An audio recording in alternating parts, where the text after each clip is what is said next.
बिस्मिल्लाहिर्रहमानिर्रहीम अस्सलाम वालेकुम। वेलकम है आपका लाइव विद सीमी के किचन में। तो आज सीमी बना रही है बहुत ही आसान और मज़ेदार से जी झटपट बन जाने वाली रेसिपी, और वो है जी ग्रेवी वाले अंडे। तो चले आए देखते हैं कि मैंने इसको कैसे बनाया है।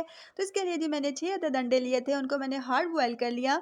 फिर उसके अंदर कट्स लगा के उसके अंदर नमक और लाल मिर्च पाउडर लगाकर उसको 5 मिनट्स के लिए छोड़ दिया, और पैन में 1 टेबल स्पून ऑयल डाला। फिर इन अंडों को जी मैंने उसके अंदर 1 से 2 मिनट तक इतना फ्राई किया कि उसके ऊपर एक जी लाइट गोल्डन कलर आ जाए। उसके बाद मैंने अंडों को निकाल लिया पैन से। फिर उसी पैन में 2 टेबलस्पून ऑयल डाला और उसमें ज़ीरा शामिल कर दिया, और जब ज़ीरे में से खुशबू आने लग गई तो मैंने उसके अंदर लहसुन अदरक की पेस्ट शामिल कर दी और 1 मिनट तक उसको फ्राई किया। फिर इसके अंदर मैंने चॉप की हुई प्याज ऐड कर दी, और प्याज को भी जी उसके अंदर सिर्फ मैंने सॉफ्ट होने तक ही पकाया था।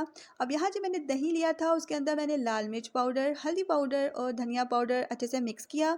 अब यहाँ स्पाइसेस की क्वांटिटी आप अपने हिसाब से कम या ज़्यादा कर सकते हैं।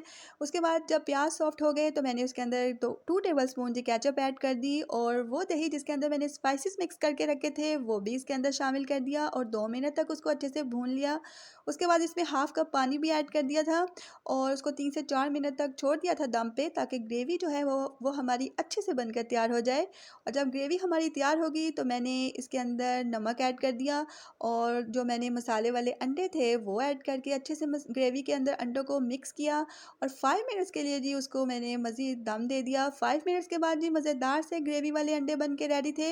तो अगर आपको ये रेसिपी अच्छी लगी है तो लाइक करें, शेयर करें और सब्सक्राइब करें।